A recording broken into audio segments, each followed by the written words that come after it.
to that There's no story. doubt. Yeah, there's no doubt in my mind that we are in a simulation. When I say that word, everyone thinks of the Matrix all of a sudden. I don't believe that there is some sort of, evil AI that created us, or there's some giant alien teenager we're just his science project. I don't believe that. But Mm-hmm. there is a form of a simulation that we are Mm-hmm. walking through, which is the third dimension.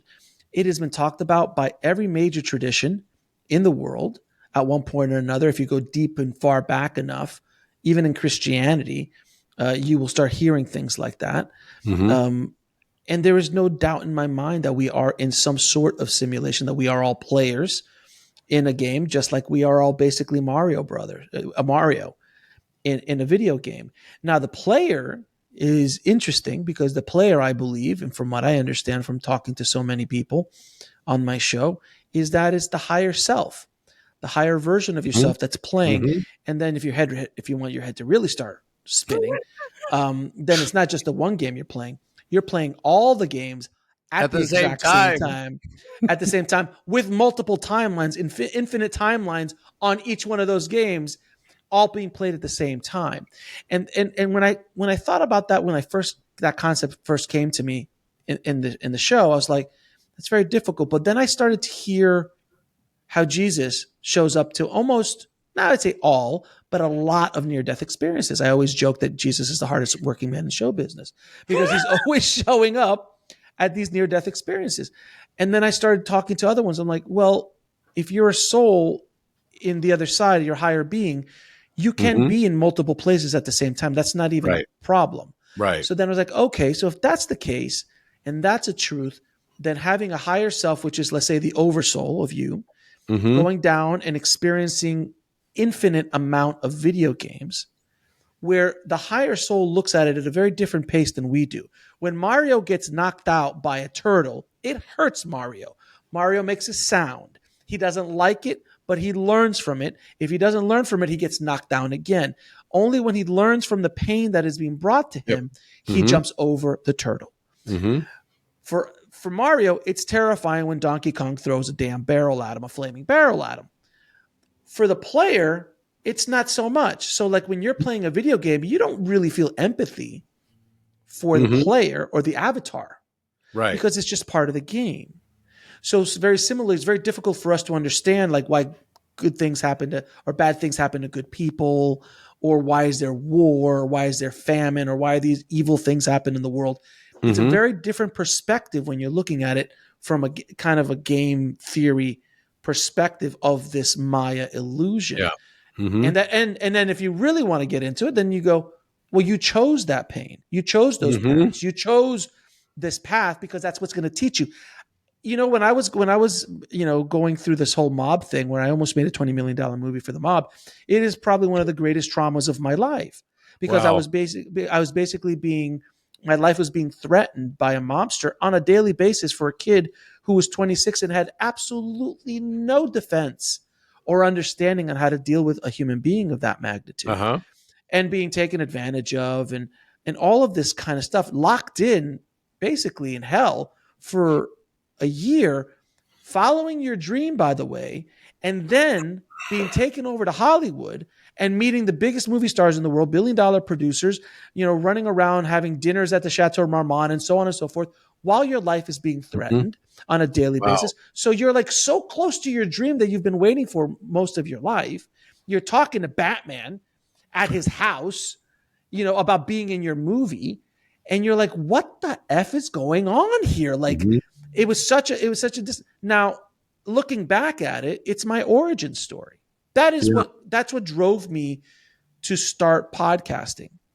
And even before then, I was one of the first people to ever sell DVDs with behind the scenes, and like school, like a guerrilla film school on how you do it for the independent film market back in '05.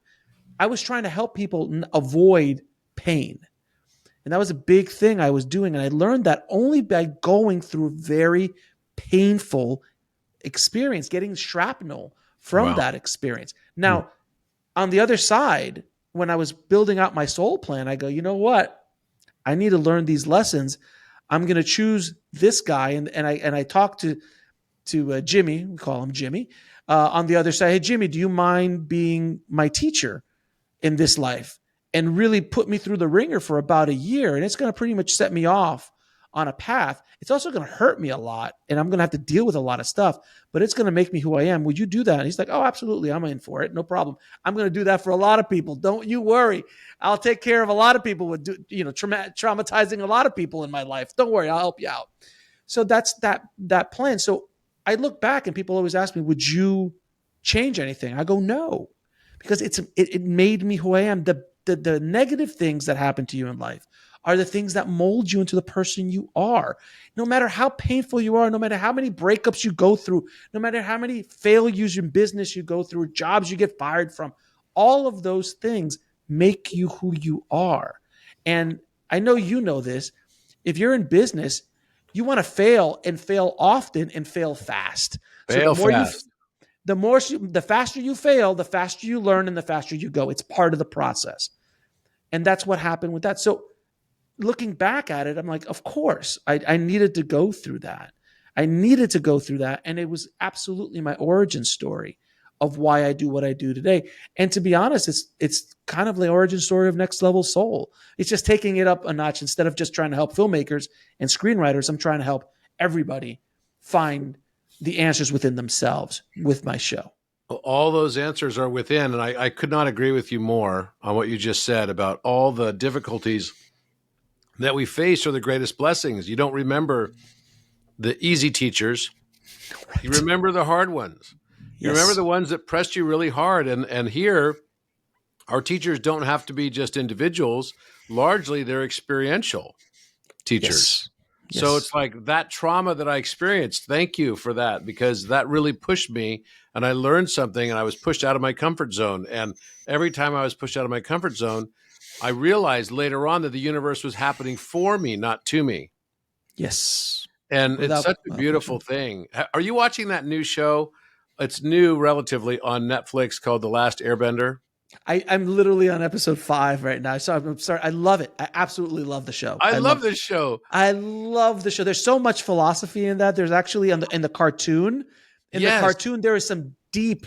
I remember some meme showed up on Facebook or something that said this isn't a children's cartoon, and they explained reincarnation at a level that I was like, what is like? It's such a deep, wonderful show. Yeah, good visual effects, good all that stuff, but the story is so powerful. I believe and it's one of the reasons why it's so popular as a story. It's wonderful. So interesting. Wonderful. It's tied to what you just said about connecting dots and seeing patterns as well. Mm-hmm. So you probably remember, I think it's the second episode where he's kind of in an astral travel state, the Avatar. Mm-hmm. Yeah. When he went and met the other Avatar. And he's speaking with a woman who's former kind Avatar. Of like, former Avatar. Yeah. Exactly. Basically, it's actually him in another life. So he's actually in another life. Himself. Yes. Yeah. Exactly. Yeah, speaking to himself. Yeah. Yeah. And so it's interesting though, because she says, okay, to be the Avatar, you have to embody the different characteristics of the Avatar. And you have to be a general, a guide, a mediator, kind of listing all these things off. And then she says, and you also have to master the 4 elements, right? And yes. I feel like there's going to be a 5th that comes up here, but the fifth is the Avatar state.